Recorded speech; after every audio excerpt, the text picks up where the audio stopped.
यार इतने ख़राब तो हम भी नहीं थे लास्ट सीज़न। मतलब चेल्सी को इतनी बैकिंग मिली मार्केट में, चेल्सी ने इतनी ज़्यादा साइनिंग्स कर ली हैं।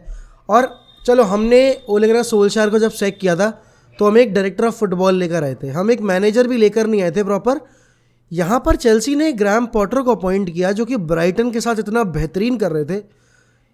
एकदम से ऐसा क्या हो गया यार कि चेल्सी की जो लास्ट ईयर की फुटबॉल थी, प्लेयर्स फुटबॉल खेलना भूल गए हैं, मैनेजर मैनेज करना भूल गया है, मैनेजर राइट प्लेयर सिलेक्ट नहीं कर पा रहा है। मतलब एक गेम से दूसरे गेम में जाते में इतनी ज़्यादा लेथर्जिकनेस कैसे आ जाती है, समझ में नहीं आ पा रहा है। देखो, एज अ राइवल मैं तो ये बिल्कुल जो उनके साथ हो रहा है बिल्कुल एंजॉय कर रहा हूँ। क्यों?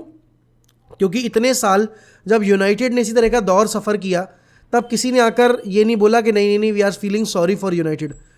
लेकिन एक चीज़ देखकर काफ़ी ज़्यादा अचंभा हो रहा है कि इतनी ज़्यादा साइनिंग्स के बाद भी, चलो ठीक है आप ये कह सकते हो यार कि टाइम लगेगा टाइटल्स के लिए compete करने के लिए, टाइम लगेगा जब आपको एक फ्लूइडिटी दिखेगी टीम में। लेकिन यार इतना तो हो सकता है ना कि साउथहैम्पटन जो कि 20th टेबल पे है अभी, अगर लीग पोजीशन की बात करूं मैं, और उससे हार रहे हो आप। और ठीक, चलो आप ये कहोगे कि अरे यार साउथहैम्पटन ने ना मैन सिटी को भी बाहर किया था कैराबाओ कप से।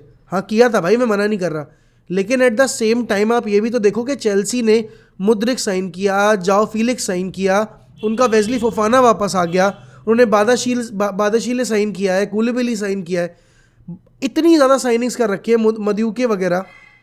उसके बाद आप गोल स्कोर नहीं कर पा रहे हो भाई। दिस इज़ बियॉन्ड, आप एक्सप्लेनेशन बोलो, दिस इज़ बियॉन्ड अंडरस्टैंडिंग बोलो, जो बोलना है बोलो। बट आई थिंक देखो, अब चेल्सी फैंस जो अभी तक ये कह रहे थे कि we need to give time to Potter, this is a process. I think process की शुरुआत कहीं से तो दिखे यार, कुछ तो पॉजिटिव मिले ना। जैसे अगर हम लास्ट ईयर से कंपेयर करें इस साल, तो हमारे पास बहुत कुछ है भाई ये बताने को कि टेन हैग ने आने के बाद कितना कुछ चेंज किया है। और आप ये बोलोगे कि यार टेन हैग से आप कंपेयर नहीं कर सकते ग्राहम पॉटर को। टेन हैग क्योंकि आयैक्स मैनेज करके आया, टेन हैग ने आयैक्स को सेमीफाइनल तक पहुंचाया, और शायद अगर वो लूकास मोरा का मैजिकल नहीं स्पेल चला होता तो वो फाइनल भी खेल जाते, एग्रीड।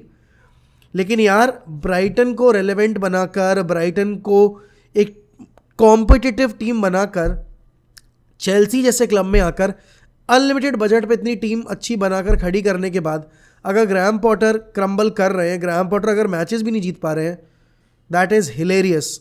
अब आप ये सोचो कि चेल्सी का भी प्रीमियर लीग का जीडी है 0, 23 गोल स्कोर्ड, 23 गोल कंसीडेड। अर्लिंग हालैंड अभी तक अपने मैचेस में टोटल 25-26 गोल स्कोर कर चुके हैं प्रीमियर लीग सीजन में। तो आपको समझ में आ रहा है कि ये तो टीम गोल स्कोरर्स नहीं ढूंढ पा रही है, इनकी डिफेंडिंग इतनी लेथर्जिक है। और कल के मैच में ठीक है आप ये बोलोगे कि आप फ्री किक से गोल कंसीड कर लिया, लेकिन आपने टेस्ट भी तो नहीं किया। साउथहैम्पटन को आपने बार्सिलोना बना दिया पीक, मैन सिटी बना दिया पीक, इतना पोजीशन रख के वो खेल रहे थे। I think things are not looking good for Chelsea football club, and अगर ऐसे ही चला तो it will be really tough for them to get into the top 6, जो कि यूरोप उनको चाहिए होगा अगर उन्हें और इन्वेस्टमेंट करनी है तो, क्योंकि फिर अभी फाइनेंशियल फेयर प्ले के रूल्स लग जाएंगे, उन्हें प्लेयर्स बेचने भी पड़ेंगे। तो देखते हैं क्या होता है। बाकी अब तो लिवरपूल ने भी साथ छोड़ दिया उनका, क्योंकि वो अपने पिछले 2 लगातार मैचेस में विक्ट्री ले चुके हैं। कल उन्होंने हरा दिया भाई न्यूकासल को, एंड हमारे लिए तो बड़ी अच्छी न्यूज़ है। देखो, अगर मैं न्यूकासल पर्सपेक्टिव से बात करूं तो उनका कल निक पोप को रेड कार्ड मिला, क्योंकि उसने भाई अपने एरिया से बाहर आकर इन्फ्रिंज किया गेम प्ले और उसने हाथ से रोक लिया, तो उसको डायरेक्ट रेड कार्ड दिया गया है, which means he'll miss the next 3 games which includes the EFL cup final. अब यहाँ पर डुब्राव्का नहीं खेल सकते। क्यों नहीं खेल सकते? क्योंकि डुब्राव्का ऑलरेडी एक बार यूनाइटेड को रिप्रेजेंट कर चुके हैं कैराबाओ कप में। तो आप 2 क्लब से एक ही कंपटीशन के अंदर नहीं खेल सकते अंडर इंग्लिश FA जो कि रूल्स हैं। तो यहाँ पर अब उनके कैरियर्स खेलेंगे, लॉरिस कैरियर्स। तो आपको पता है कि निक पोप के बाद Dubravka would have been a pretty solid backup for Newcastle, लेकिन कैरियर्स क्योंकि उनके 3rd चॉइस गोलकीपर है तो इतना आप उनसे एक्सपेक्ट नहीं कर सकते। लेकिन अब it would be really heartbreaking अगर यहाँ पर यूनाइटेड न्यूकासल के इस डिफेंस को ब्रीच ना कर पाए और वो अल्टीमेटली EFL कप हार जाए, जो कि नहीं होना चाहिए।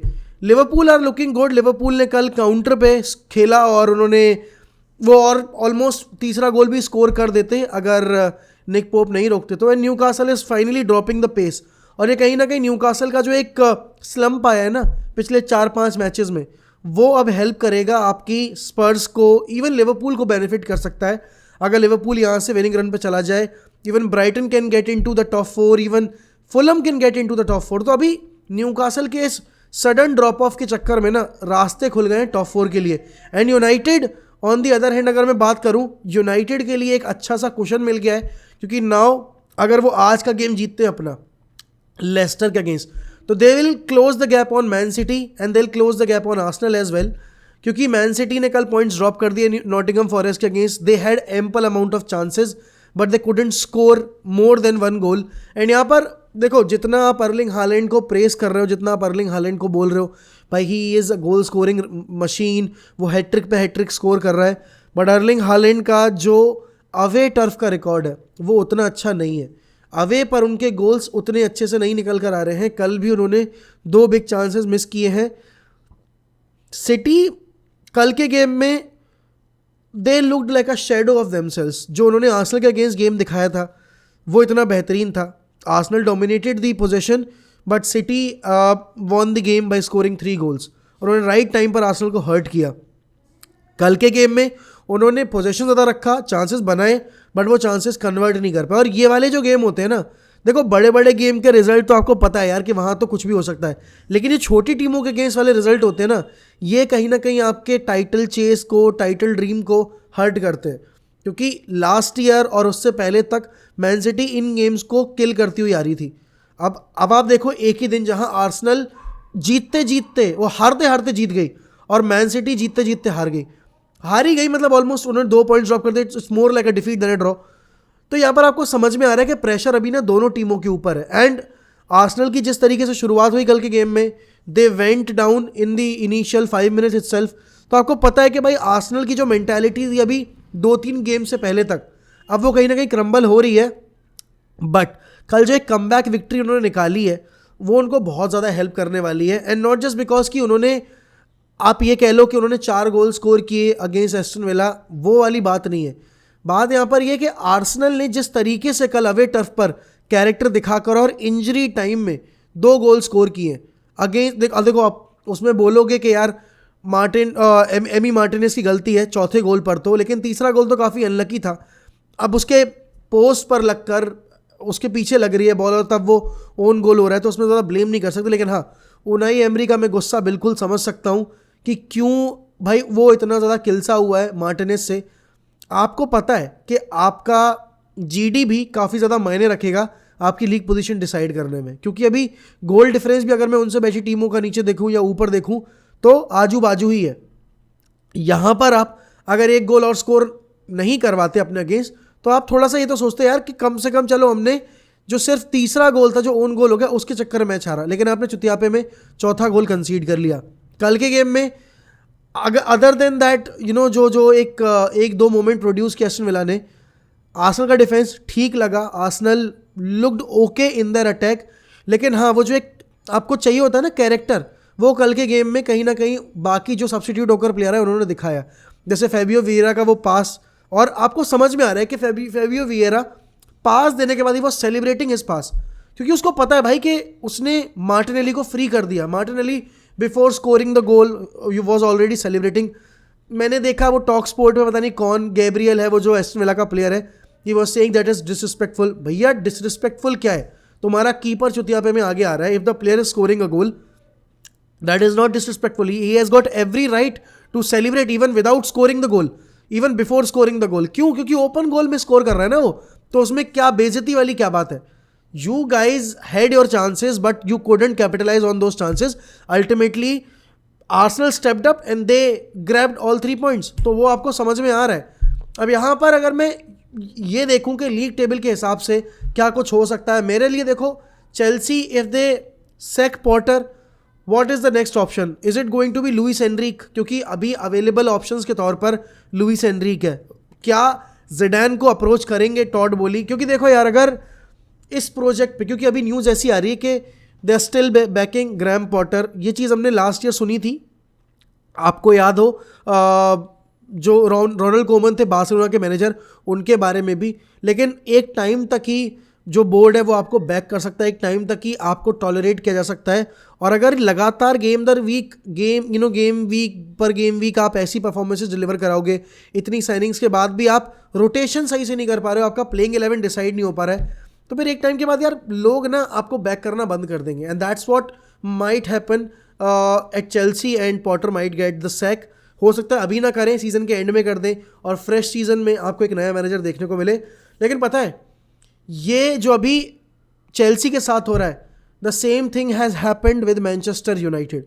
बिना प्लानिंग के, बिना मैनेजर के कंसेंट के आप साइनिंग्स अगर लेकर आ रहे हो, और मैं ऐसा नहीं कह रहा कि एक भी साइनिंग पॉटर के हिसाब की नहीं है, बिल्कुल होगी, लेकिन बात यह कि जब आप अबंडेंस में ना 14-15 साइनिंग लाके दे देते हो एक मैनेजर को, तो फिर जो उम्मीदों का भार है वो बहुत ज़्यादा बढ़ जाता है।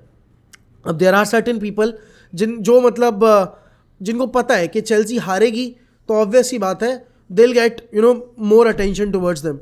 यहाँ पर समझने वाली बात यह कि भाई चेल्सी अगर हार रही है तो चेल्सी के हारने के पीछे की वजह ग्रैहम पॉटर है सो है, बट उसके पीछे इस बोर्ड की जो एक नेग्लिजेंस थी towards not sacking Tuchel and building a project with Tuchel on board, I think Chelsea अभी बहुत बेटर पोजीशन में होती।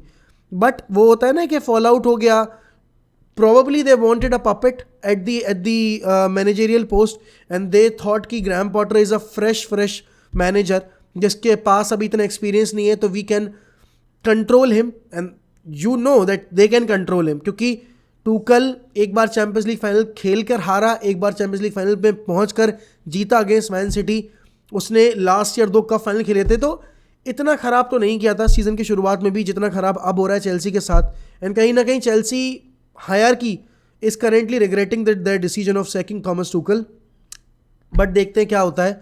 अभी आपको 1 घंटे के बाद इसका यूनाइटेड वर्सेस लेस्टर का प्रीव्यू भी मिल जाएगा, वेट करिए, क्योंकि एक वीडियो के अंदर सारे टॉपिक्स डिस्कस करना बहुत अजीब हो जाता है एंड इतनी लंबी वीडियो कोई देखता भी नहीं है।